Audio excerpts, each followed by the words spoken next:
حضرت عمر کا ہے، تلوار لے کر نکلے ہیں، ننگی تلوار، آج تو گردن اڑا کے آؤں گا محمد کی صلی اللہ علیہ وسلم۔ یہ کل کل کل کل ہر گھر میں لڑائی ہے، اولاد ماں باپ سے جدا ہو گئی، بھائی بھائی سے کٹ گیا، بہن بھائی سے جدا ہو گیا، شوہر بیوی سے، بیوی شوہر سے جدا ہو گئی۔ یہ محمد نے کیا ہمارے معاشرے کے ساتھ کیا صلی اللہ علیہ وسلم، وفداہ آباؤنا و امہاتنا۔ لہذا آج تو قصہ پاک کر کے آؤں گا۔ وہ بھی اسی طرح کے تھے، پہلوان قسم کے آدمی، ادھر اس کو کندھا مارا، ادھر اس سے لڑے، ادھر اس سے کشتی کر رہے ہیں، اس طرح کے آدمی تھے۔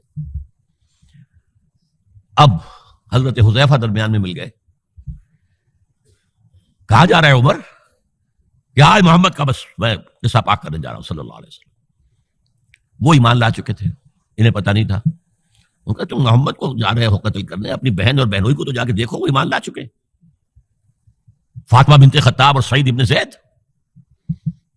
اب جو انہیں غصہ چڑھا ہے، آگ بگولا ہو کر آئے، دروازہ پیٹا ہے، وہاں اندر میاں بیوی بیٹھے ہوئے، سورہ شعراء کی آیات، سورہ طٰہٰ کی آیات نازل ہوئی تھی، اور حضرت خباب بن الارت آئے تھے وہاں پہ انہیں پڑھانے کے لیے، وہ پڑھا رہے تھے۔ معلوم ابو عمر آ گیا، انہیں تو کہیں چھپایا، دروازہ کھولا، کیا پڑھ رہے تھے تم؟ یہ چپ۔ بہنوئی کے تھپڑ مارا زور سے، بہن درمیان میں، اس کے تھپڑ مارا۔ بہن کا ایک جملہ، عمر چاہے تم ہمیں ہلاک کر دو، اب جو دین ہم نے اختیار کیا ہم نہیں چھوڑنے والے۔ موم ہو گیا۔ یہ صنف نازک، اس میں اتنا دمخم کہاں سے آ گیا؟ عرب کے اس معاشرے میں عورتوں کا مقام کیا تھا؟ ان کی کوئی حیثیت تھی کہ مردوں کے سامنے بول سکے؟ اچھا کیا پڑھ رہے تھے مجھے بتاؤ؟ نہیں تم نجس ہو، وہ کلام پاک ہے، تم نہیں پڑھ سکتے، نہاؤ۔ غسل کرایا، پھر سورہ طٰہٰ کی آیات پڑھی، مان لے آئے۔ جو تلوار ننگی کر کے جا رہے تھے، اس کو جیسے غلاموں کا رواج تھا کہ وہ تلوار کو اپنی گردن کے اندر لٹکاتے تھے، وہ لٹکا کر لے کر گئے۔ ابو لولو فیروز، ایک مجوسی ایرانی، اور ایک ایرانی جنرل ہرمزان، ان کی سازش۔ یہ ہرمزان کتنا چالاک تھا ذرا نوٹ کیجئے۔ اس کے خلاف بہت سے مقدمات تھے، اور جب پکڑا گیا تو اس کا قتل ہونا تھا، قتل کے لیے لے آیا گیا حضرت عمر کی عدالت میں سامنے۔ ہیلا کیا اس نے، انہوں نے کہا مجھے ذرا پانی پلا دو۔ ٹھیک ہے، واؤ بھائی، پانی، کٹورا ہاتھ میں لے کر، پہلے مجھے یہ ضمانت دو کہ جب تک میں یہ پانی نہ پی لوں مجھے قتل نہیں کرو گے۔